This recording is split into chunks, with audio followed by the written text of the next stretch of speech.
Radhe Radhe everyone, welcome back to another new mini vlog. तो जैसे जैसे हमारे समर वेकेशंस कंप्लीट होते जा रहे हैं, वैसे ही मेरे अंदर का डर और बढ़ता जा रहा है। तो उस डर को बाहर निकाल के हमने एक संकल्प लिया कि हम अपना प्रोजेक्ट वर्क जल्दी जल्दी कंप्लीट करेंगे। इस महीने में मैं पूरे चारों कंप्लीट करने की कोशिश करूंगी।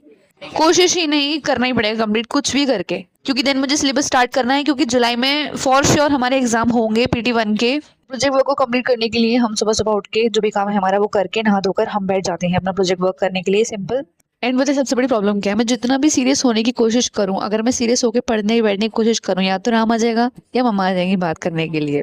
तो यहाँ मैं हंस इसलिए रही हूँ क्योंकि मम्मा ने सिंपली मेरे से बोला था कि इतनी मेहनत से अगर तू प्रोजेक्ट वर्क कर रही है, इतनी मेहनत करके अगर मन लगा कि तू पढ़े तो तू IPS बन सकती है। तो मुझे सडनली हंसी आ गई, बट देन मैं फिर हंसने में लग गई। एंड जो मैं कर रही हूँ वो है हिस्ट्री का मेरा प्रोजेक्ट वर्क, जिसमें मैंने अपना टॉपिक लिया है Mahabharat the great epic of India. And यहाँ जितना वेट हम कर रहे हैं अपने स्कूल रीओपन होने का, उतना ही वेट मेरी मम्मा भी कर रही है, क्योंकि वो अब हमसे तंग आ चुके हैं। एंड एक दिन वो बोल रही थी कि अब तुम स्कूल चले जाओ तो मैं थोड़ा शांति से घर पे रहूँ अकेले में। एंड मैं तो कुछ करती भी नहीं हूँ घर में, सिर्फ काम करके अपने पढ़ाई में लग जाती हूँ। बट स्टिल मम्मा कह रही है कि तुम लोग स्कूल चले जाओ तो अच्छा रहे। इतनी बुरी तो मैं नहीं हूँ, मुझे लगता है। एंड किस किस की मम्मा ये बोलती हैं मुझे प्लीज कमेंट कीजिए कि हाँ हमारी मम्मा भी हमसे यही बोलती हैं, तो मुझे तसल्ली मिल जाएगी कि मेरी मम्मा मुझसे ऐसा तो नहीं बोलती। बट स्टिल मम्मा की सुनते हुए हम अपनी पढ़ाई में लग गए, क्योंकि हमें तो ये करना ही है। एंड मुझे पता है आप लोगों का ये क्वेश्चन होगा कि ये मैं की जगह हम क्यों बोलती है। तो पता नहीं क्यों मुझे आदत सी पड़ गई है कि मैं ना बोलकर हम बोलूं मैं, क्योंकि बाहर गर्मी बहुत हो रही है। इंसानों का ही कितना बुरा हाल हो रहा है, पशुओं का तो क्या ही कह सकते हैं, उनके पास तो कोई शेड भी नहीं है रहने के लिए। तो हमारे बाहर गौ माता घूम रही थी तो हमने उनको पानी पिलाया, क्योंकि गर्मी बहुत ज्यादा पड़ रही है। बट उन्होंने पानी ना पीकर उन्होंने रोटी खाई थी। एंड जब भी मैं व्लॉग शूट करके वॉइस ओवर करने बैठती हूँ तो मेरे पास ना कुछ बोलने के लिए नहीं होता है। मैं सिंपली बता रही हूँ, मैं वैसे पूरे दिन बोलती रहूंगी, बट मैं बस व्लॉग के वॉइस ओवर के लिए कुछ बोलने के लिए नहीं होता है।